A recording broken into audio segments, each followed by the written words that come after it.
Ketika kita di bangku sekolah, kita pasti akan menemukan dengan pelajaran bahasa Inggris setiap minggunya. Dan setiap minggunya kita belajar kosakata baru, grammar baru, dan mengerjakan soal-soal bahasa Inggris. Tapi entah kenapa ketika aku di bangku sekolah, bahasa Inggris aku tidak kelihatan perkembangannya atau improve-nya setiap minggu. Karena itu, aku mendapatkan beberapa pendekatan untuk belajar bahasa Inggris dari rumah yang aku rasa bahasa Inggris aku sebelumnya itu hanya segitu-gitu aja atau tidak ada perkembangan. Jadi inilah beberapa cara aku untuk mengimprove bahasa Inggris aku supaya lebih baik dan lebih berani dalam menggunakan bahasa Inggris dalam keseharian aku. Yang pertama, aku itu memperbanyak konsumsi konten dengan berbahasa Inggris. Dalam memperbanyak konsumsi bahasa Inggris, aku seringnya membaca buku-buku internasional. Dan biasanya juga aku menonton film-film seperti di Disney, kemudian film-film dokumenter di Netflix, dan bisa juga kita menonton konten-konten video di YouTube. Dalam mengkonsumsi konten-konten yang bersifat video ini, kita itu bisa mengganti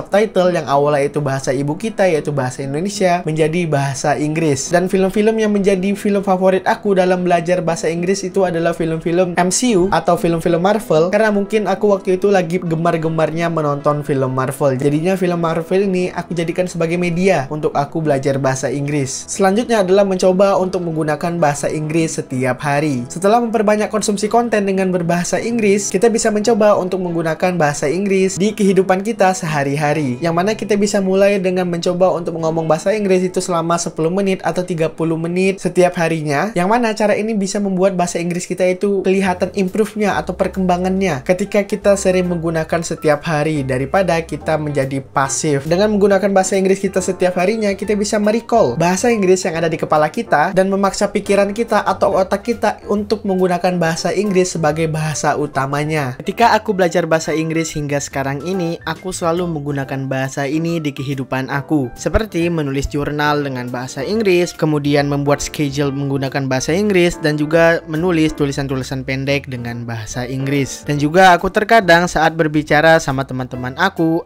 menggunakan bahasa Inggris juga. Dan yang ketiga, membuat tujuan belajar. Ketika masa di bangku sekolah, bahasa Inggris aku hanya satu tujuan, yaitu nilai. Dengan seperti ini, bahasa Inggris aku yang seharusnya tujuan aku itu menjadi alat untuk berkomunikasi menjadi hanya sebatas penilaian ketika di bangku sekolah. Karena itu, saat belajar bahasa baru atau belajar bahasa Inggris, kita harus memiliki tujuan apa atau pencapaian apa yang ingin kita capai dalam belajar bahasa Inggris. Contohnya, jika teman-teman memiliki tujuan untuk belajar bahasa Inggris itu untuk mengikuti lomba debat atau belajar bahasa Inggris untuk mencari teman baru di luar negeri, bisa juga tujuan belajar bahasa Inggris kita itu untuk pertukaran pelajar atau sekedar liburan ke luar negeri. Dan aku pada saat fokus untuk belajar bahasa Inggris pertama kalinya, aku itu memutuskan untuk membuat bahasa Inggris itu tujuan output aku itu untuk bisa membaca literasi-literasi bahasa Inggris atau buku-buku internasional. Dan kemudian pencapaian selanjutnya aku yang ingin aku capai dalam belajar bahasa Inggris itu adalah untuk bisa menjalin relasi atau bisa berkomunikasi dengan orang asing. Dan yang itu yang aku lagi lakukan sekarang, untuk bisa ngobrol sama orang asing. Dan jika bisa aku ingin menjalin pertemanan dengan mereka. Jadinya untuk sekarang fokus aku itu menjadi yang awalnya itu untuk reading, menjadi speaking, kemudian listening. Yang keempat, cari teman belajar. Mungkin ada beberapa dari kita yang dikelilingi dengan lingkungan yang kurang dalam berbahasa Inggris, atau teman-teman kita yang tidak ada yang mau belajar bahasa Inggris, dan juga keadaan yang kurang suportif. Aku juga dulu ada di kondisi atau lingkungan seperti tadi, lingkungan tidak suportif dan kurangnya minat teman-teman aku untuk belajar bahasa Inggris. Jadinya aku mencari jalan lain untuk aku bisa belajar bahasa Inggris. Jadinya aku itu join klub belajar bahasa Inggris yang ada di kota aku. Dan kemudian aku mencari Discord server, yang memang di dalam Discord server tersebut itu difokuskan untuk belajar bahasa Inggris atau menggunakan bahasa Inggris. Dan di Discord server ini, karena tujuan kita itu untuk sama-sama belajar bahasa Inggris, biasanya itu kami saling mengoreksi satu dan lainnya. Jadinya di dalam Discord ini aku itu bisa berkenalan dan juga ngobrol sama orang asing dan menjalin pertemanan dengan teman yang berbeda negara. Dengan seperti ini kita bisa menggunakan alat atau media-media yang ada di sekitar kita dan kita memanfaatkannya untuk mengembangkan atau mengimprove bahasa Inggris kita lebih baik lagi. Kita di sini bisa mencoba untuk menggunakan salah satu dari 4 cara dalam belajar bahasa Inggris dari rumah yang ada di video ini. Dan jika sudah lumayan membosankan dengan cara pertama atau kedua, kita bisa menggabungkan cara-cara selanjutnya. Jadi itulah cara-cara aku dalam belajar bahasa Inggris dari rumah. Walaupun ada satu yang di luar rumah, yaitu aku mencari dari klub belajar bahasa Inggris yang ada di kota aku ini. Dan aku sampai sekarang tetap terus untuk mengimprove dan juga mengembangkan lagi bahasa Inggris aku untuk lebih baik lagi. Karena menurut aku dengan belajar bahasa Inggris ini, kita itu bisa membuka opportunity baru atau kemungkinan atau kesempatan-kesempatan baru yang lainnya yang bisa kita dapatkan di luar sana. Contohnya, aku sekarang bisa belajar hal-hal baru atau membaca literasi-literasi baru yang belum diterjemahkan dalam bahasa Indonesia. Dan kemudian aku juga bisa kenalan dengan orang yang ada di luar negeri atau orang asing hanya dengan bermodalkan bahasa Inggris. Dan video ini menjadi tempat pembelajaran kita untuk bersama-sama mengimprove bahasa Inggris kita lebih baik lagi. Jika teman-teman memiliki beberapa cara lain yang teman-teman gunakan dalam belajar bahasa Inggris, teman-teman bisa tinggalkan di kolom komentar pada video ini. Dan teman-teman jika ingin mendengarkan sharing aku selebihnya, teman-teman bisa mendengarkan aku di Apple Podcast dan juga Spotify Podcast dengan nama podcast aku yaitu Bangun Pagi Belajar Lagi. Dan kemudian jika teman-teman ingin melihat sharing-sharing kecil aku, teman-teman bisa mengikuti Instagram aku yaitu @hoeruabdan. Mungkin cukup sekian video sharing aku kali ini. Aku Hoeruabdan, sampai jumpa di video berikutnya.